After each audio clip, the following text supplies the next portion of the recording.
नमस्कार दोस्तों, आपका एक बार फिर से स्वागत है। बहुत दिनों बाद आज हम बात करेंगे सेट एग्जाम के बारे में।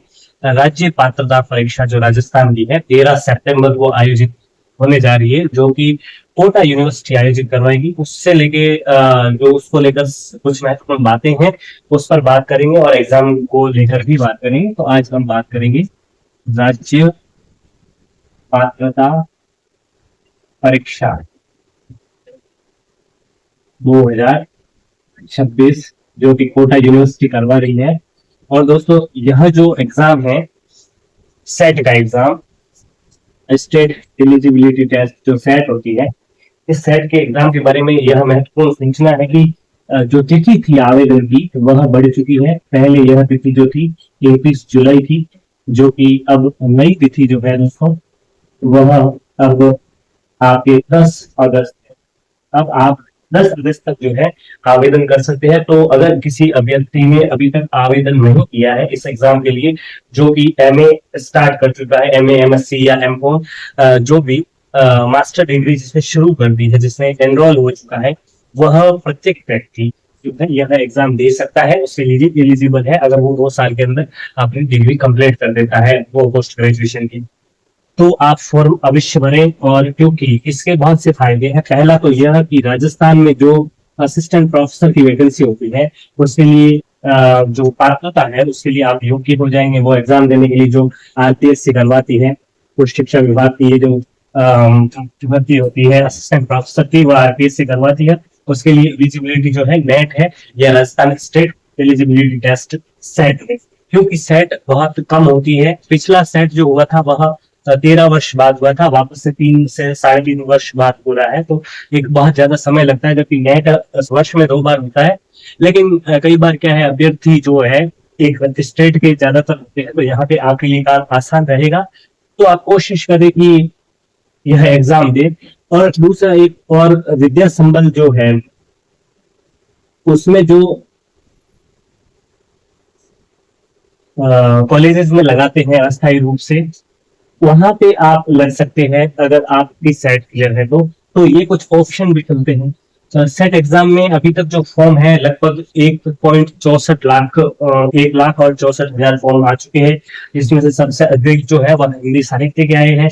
उसके बाद में हिस्ट्री और साइंस इन विषयों के आए हैं, जो कि ह्यूमैनिटी की है और लिटरेचर की है।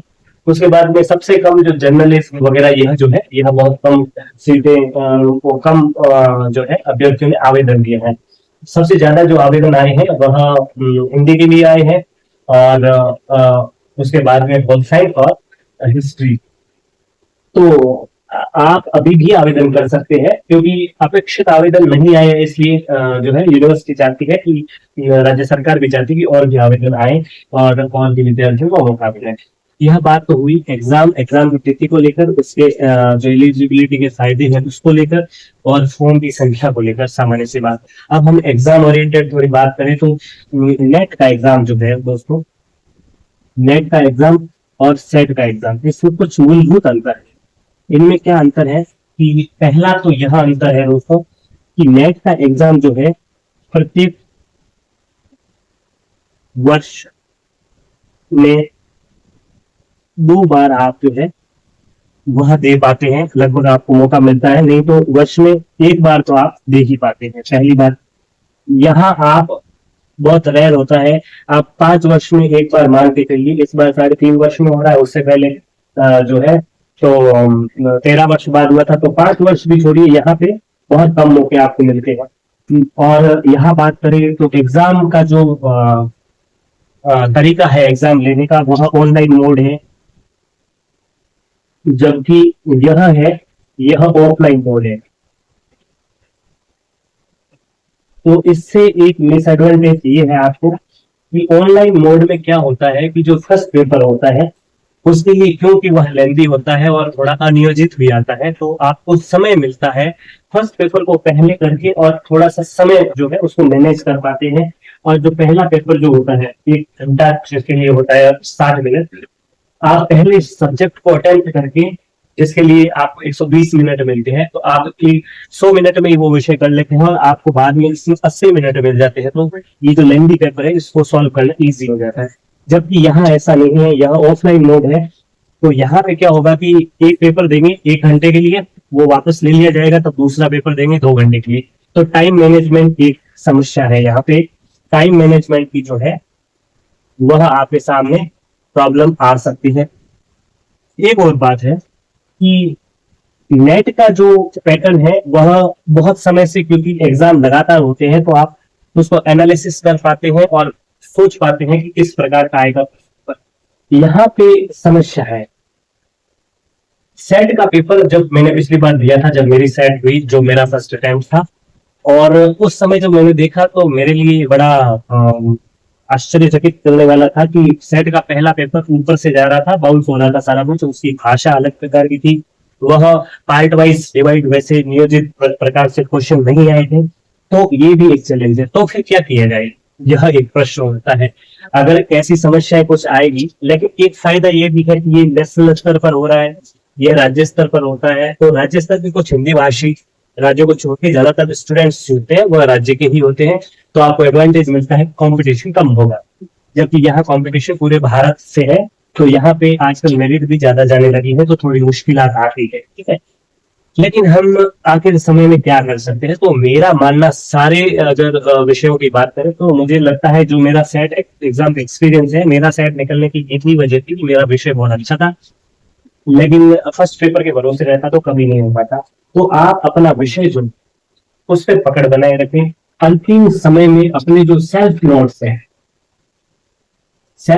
है उनका रिवीजन जरूर करें। सेल्फ नोट्स जितने ज्यादा रिवाइज करेंगे, आप उनको ज्यादा से ज्यादा पढ़ेंगे, लास्ट में जितना पॉलिश करेंगे फैक्ट्स को, वह क्वेश्चन जो है आपके सही होने की जो है संभावना बढ़ती है और आप अच्छा कर पाते हैं। तो ये चीज ध्यान रखेंगे।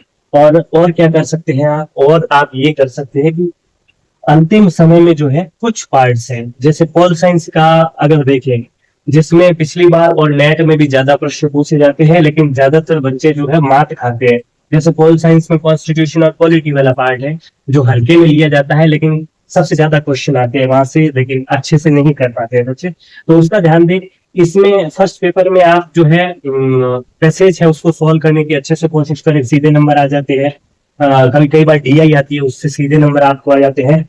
लेकिन कंप्यूटर इत्यादि सरल शब्द सवाल होने के बाद में भी समस्या ये आती है कि उसकी भाषा जो होती है वह बहुत ही ज्यादा कठिन होती है, और कई बार प्रश्न आता है आपको, लेकिन आप उत्तर देने की स्थिति में नहीं होते हैं। तो इस चीज का भी ध्यान रखें। और क्वेश्चन आपको सारे अटेम्प्ट करने हैं, ये गलती नहीं करनी है कि क्वेश्चन अटेम्प्ट नहीं करें, इसमें नेगेटिव मार्किंग का प्रावधान नहीं है, जैसा कि नेट में होता है वैसे ही।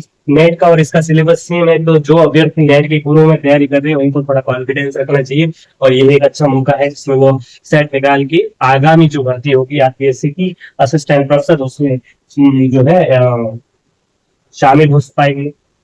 ये सब छोटी छोटी बातें थी जो आपको ध्यान रखनी है, और आपको शुभकामनाएं। अगर फॉर्म नहीं भरा है तो फॉर्म जरूर भर दीजिए जल्दी से जल्दी, और अपने नोट्स, सेल्फ नोट्स रिवाइज कीजिए, नई किताब मत खरीदिए, और जो है अपने सब्जेक्ट पे विशेष रूप से ध्यान दीजिए। आपको खूब शुभकामनाएं। नमस्कार।